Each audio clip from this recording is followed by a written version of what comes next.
Hello and welcome back to ABG Investor Day. My name is Adrian Gilani. I'm an equity research analyst here at ABG within the cap goods sector.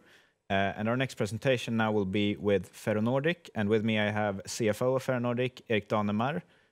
So I will leave it up to you, Erik, for your presentation. Thank you very much, Adrian. Why don't we move to the first slide? Thank you very much. So to give you an overview of what Ferronordic is, we were founded in 2010, and that was when the two founders, Erik Eberhardsson and Lars Corneliusson, basically did a buyout of the Volvo dealership in Russia, CIS as it were. So they took over the business there. As you can see from the slide here, we were listed in 2017, so 7 years after the company was founded. In terms of what we do, you can see to the right, our main business is that we are dealer for Volvo construction equipment, but also several other brands in Russia CIS, Terex, Desta, Rotne, Mechalak, and most recently Sandvik we added to our portfolio. In Russia CIS we are also aftermarket dealer for Volvo and Renault trucks. So we don't sell new trucks in Russia, but at 11 locations we service, so do parts and service. If we look at Germany, we are active since January 20 there in about 20% of the German market, and there we do sell new and used Volvo and Renault trucks, but we do not do Volvo construction equipment in Germany. We also have a rental business in Germany, and we also are engaged in rental activity in Russia CIS. If we move to the next slide, please. Again, to give an overview of the development of the business, started in 2010, and as you can see at the time we had 160 employees when we took the dealership over from Volvo.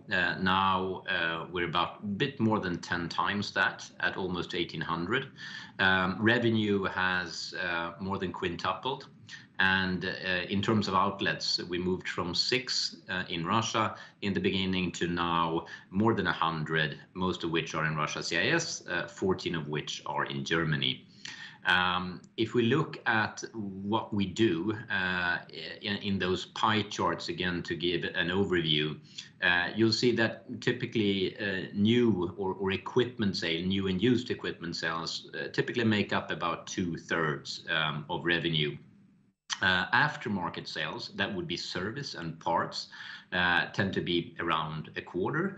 And then we have something called contracting services, which makes up 13%, as you can see here. That's a business direction that we believe very strongly in, has an important role in the future, which is a kind of transport as a service. Our customers don't buy our equipment, they pay us per cubic meter. We own the equipment, we hire the operators, we service the machines, we make sure the fuel is used rationally, etc. And then there is other revenue, which includes rental. If we look at the segment split, the geography, you'll see that Russia, so I'm to your lower left here in the slide, you'll see that Russia CIS, and CIS now currently includes Kazakhstan, is about 80%, and Germany 1/5 or 20%. Top right pie chart, in that one we want to show the revenue distribution between different customer segments or sectors, and this is for Russia CIS, and what we would like to point out here is that we have a fairly well diversified portfolio of customers, so representing very different industries. When it comes to the brand portfolio, lower right pie chart, and here from 2020, you'll see that Volvo construction equipment is still dominating. This is for Russia CIS exclusively. So if you add Germany, the Volvo trucks part would be around 20% of the total. If we move on, please, to the next slide. Our strategies, how do we try to create value for our stakeholders? Our objective is to be the leader in the market for construction equipment and trucks, and to help our customers achieve a leadership in their respective markets by working with us. Core parts of our endeavor to do so, you'll see on this slide. Aftermarket absorption of at least one is the first box you see there. This captures our effort for the aftermarket gross profit, basically the margin that comes out from the aftermarket to cover our fixed costs. You can see that there's some measure of risk management, meaning that even if market swings would imply that we don't sell a single new truck or piece of construction equipment, the gross margin from our aftermarket should still cover our fixed costs. And the aftermarket tend to be more stable and can even be counter-cyclical in the way that if the new market goes down, customers may need to service their old fleet or their existing fleet more. Expansion into related business areas. This would be both brands. So as we expanded this year to work with Sandvik rock processing solutions, stationary and mobile crushers and screens, but it may also be different ways of providing services to our customers. We're constantly looking to integrate closely and work more closely with our customers. So that's captured in that area. And then we have contracting services. This is where I mentioned where we actually do the work for our customers. So also an example of an area where we integrate more closely with our customers. We try to stay at the front line of digital development and have developed a digital sales tool, which I'll get back to if I have time left for that. Geographic expansion is also at the core of our strategy to open new opportunities where it makes sense for us to do so, and it makes sense for our partners as well. If we move to the next slide, please.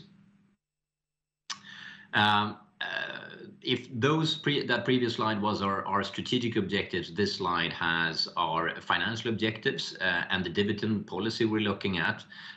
So by pursuing our strategic objectives, we believe that we can double the 2020 revenue in Swedish kronas by 2025. And at the moment, we stand at 1.2. That's last 12 months as of the Q3. We believe we can have an operating margin above 7. Last 12 months was 7.7, so staying within that.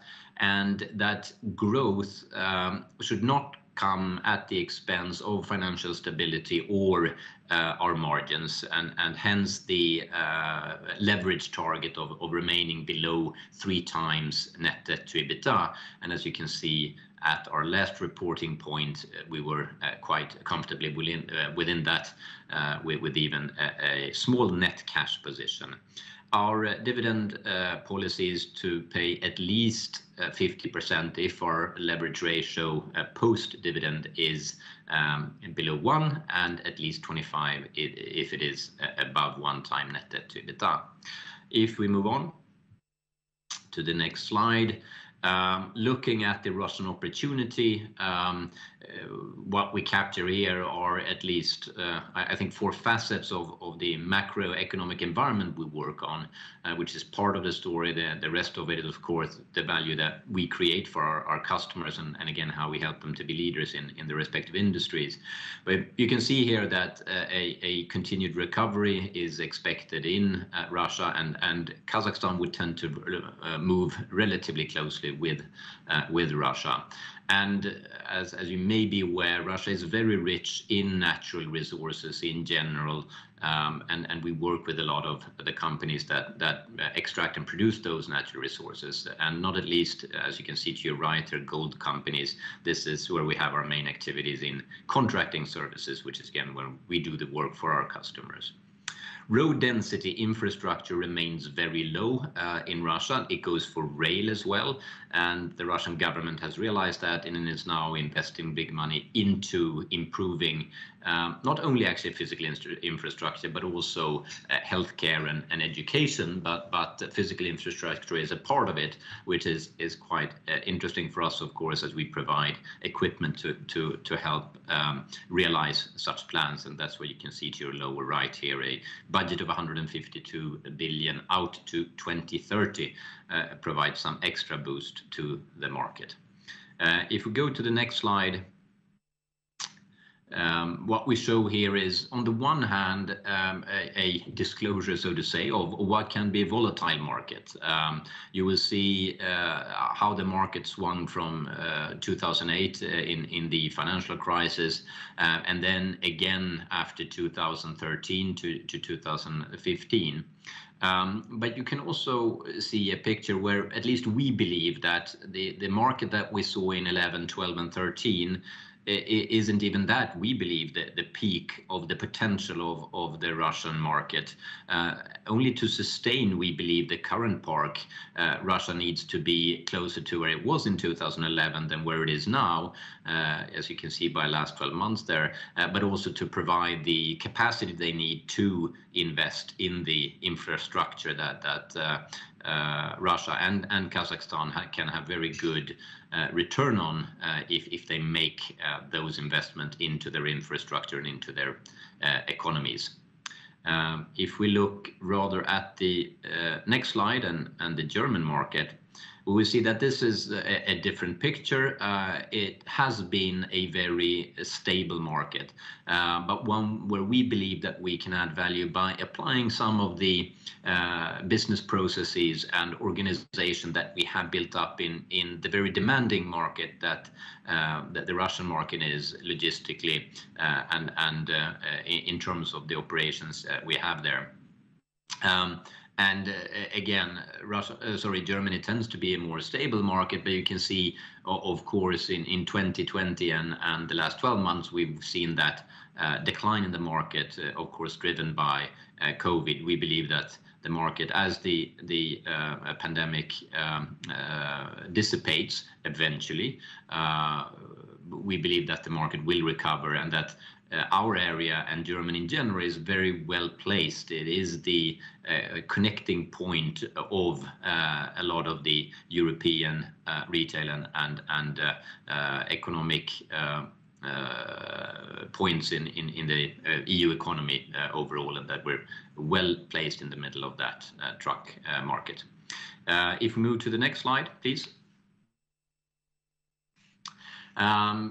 One important way to capitalize on the opportunity that we see in Russia and Kazakhstan, to your lower left here, a bit darker gray there, is to be very have a very dense network. The biggest cost to our customers of owning equipment is not the initial price, it's not the operator, it's not the spare parts or the service or even the fuel. It tends to be standstill. They're part of a bigger production chain, whether they're logging timber or producing gold or silver or palladium or what have you. And any part of that production chain standing still is a very high opportunity cost. So extremely important to have working capital in place, that is spare parts and the machines themselves, of course, and be close to the customer so that you can provide uninterrupted service and make sure those machines work all the time. And as I mentioned at the beginning, when we took over from Volvo in Russia, there were only 6 points of service, and now, as you can see here, we have 93 in Russia and Kazakhstan. And if we move to the next slide, you will see our coverage in Germany. So not as dense, you could argue at the moment, probably on a total geographical level it is, but not all the way where we want to be. Also in Germany, we work less with mobile units. We work with mobile units there too, but in Russia, a lot of the service and parts replacement, what we do is driven by mechanics that drive up to 600 kilometers to fix a bulldozer or an excavator or a dump truck. Whereas in Germany, it tends to be more that the truck customers come into our workshops as they drive on the autobahns and highways through Germany. And then it is critical to have strategically located points that the customers come to, and again have a dense network so that they can always reach us.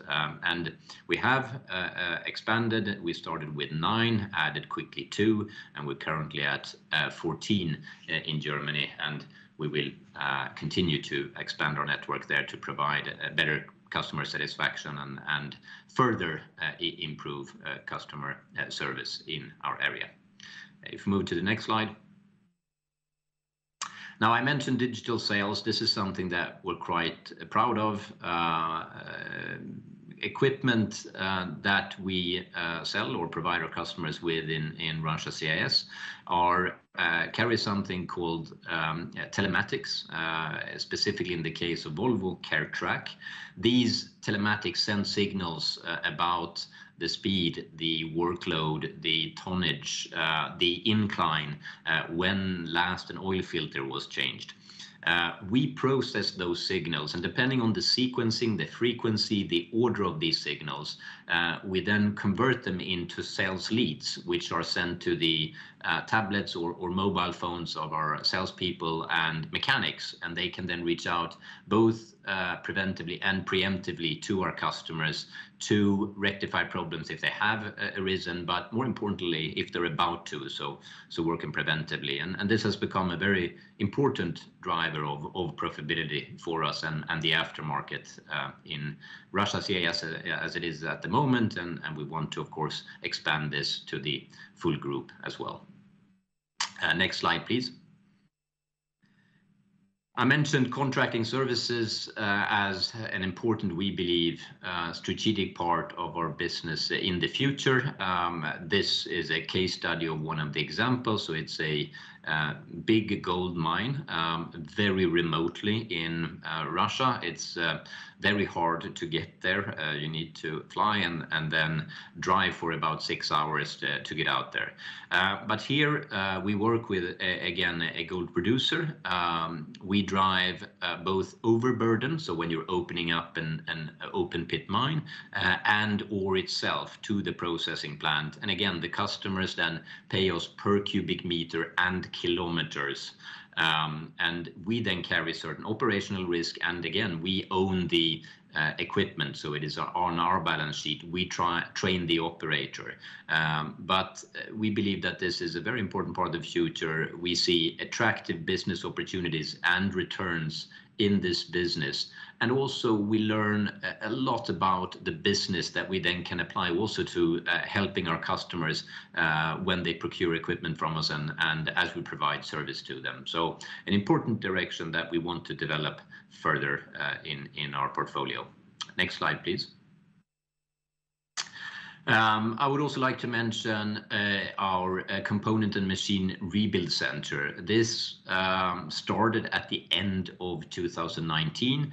This is in a plant in, I want to say, the center of Russia. It's just southwest of the Urals mountains, so in the European part of Russia, where we do 3 things in main. We repair components, and by components in this context, I mainly mean engines and gearboxes, and we provide a second life to those. We hold the inventory, and whenever a customer comes in with an old, we can immediately replace it with a new, and then we fix their old one and pass that on to the next customer that comes in, basically, when it has been repaired and fully fixed. We also do full machine repair with full painting, change all the parts that are needed, and everything. And we do provide guarantee on this, which is also then backed because a lot of the parts that go into this are the original Volvo parts or partner parts that we're provided with. And then we do part of this is also chop off, which is basically when it's deemed that the machine is so old that we cannot reuse at least all of the parts, and then those parts are used for scrap. We recycle the metal or use it in other production. So this is a good recycling thing that is with the current supply situation in markets fully utilized, and we're quite proud about. Next slide, please. This slide ties back to the volatility of the Russian market. It shows Russia specifically out to 2020, and then of course we have also joined Germany, but this is only Russia CIS. What we want to stress here is that even as the market from 2011 to 2015 dropped, that's the lower line here, by 81%, between 2000 and again 11-15, but even more so actually from 13 to 15. Our revenue dropped by only 39%, and that was then mostly new market sales as the market really contracted. But our operating profit contracted only 8%, and that's partly because of that absorption, and again because the resilience of the aftermarket that I mentioned was one of our strategic objectives. And we can also see here that we have quite good leverage as the market has continued to recover since then, both on revenue, which is up 88% on the 2011 basis, but especially on operating profit, up 453% from that base. And next slide, please, which I believe is the last before I'll pass back to you, Adrian, for some questions. Just in terms of the last quarter, Q3, it was our best quarter ever to date. Group revenue was up 47%. We had strong demand, and if anything, as many of you may be aware, supply was probably more of the constraint and issue in the quarter. We had very strong operating cash flow, partly driven by the strong operating profit, but also as our working capital remained quite low. We actually had 0% working capital, which is not a typical situation. We would expect to be somewhere between 5 and 15% in that range. And that's obviously also driven partly by the supply situation we find ourselves in. Russia CIS, we had equipment sales up 5% in units, but as much as 47% in Swedish krona, partly driven then by the product mix. And the market was also strong, but again, our unit sales was up 5%. We had 48% revenue growth, and as mentioned, supported by that product mix, but also by contracting services, which grew very healthily, more than doubled versus the same period last year. And in Germany, we took market share in our area as our unit sales was up 25%, while the market declined slightly. And we had, on an overall basis, 45% revenue growth, which was also supported by used truck sales, which were also strong in Germany. Again, maybe indicative of a market that is in a tight supply situation. So on an overall summary basis, 47% higher revenue year on year, operating profit at 37% higher, and an operating margin well above our 7% financial objective at 8.9% for the group as a whole, and net income or EPS up 34% versus last year. And with that, I'll pass back to you, Adrian, for Q&A. Okay, thank you so much, Eric, for your presentation. That was very interesting. I'll go right ahead with some questions. First of all, taking a bit of a sort of macro view, obviously semiconductor issues and supply chain issues have been a big talking point. Can you talk a bit about how these have affected your business and also a bit how you're dealing with those challenges?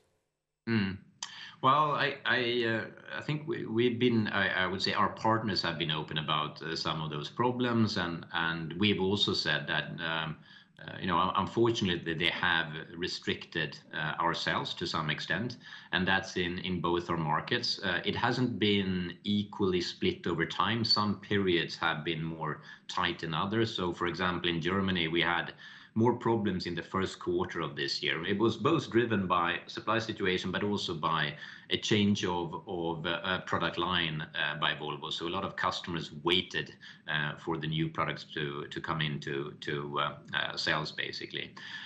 We're dealing with this by trying to provide the best service to our customers, to make sure that we do get the products, and until we get the products, we can provide other solutions for them. Again, this is of course making sure the current equipment they have work with full productivity at full utilization, but it's also finding again solutions where we may actually help them, as we do in contracting services. And if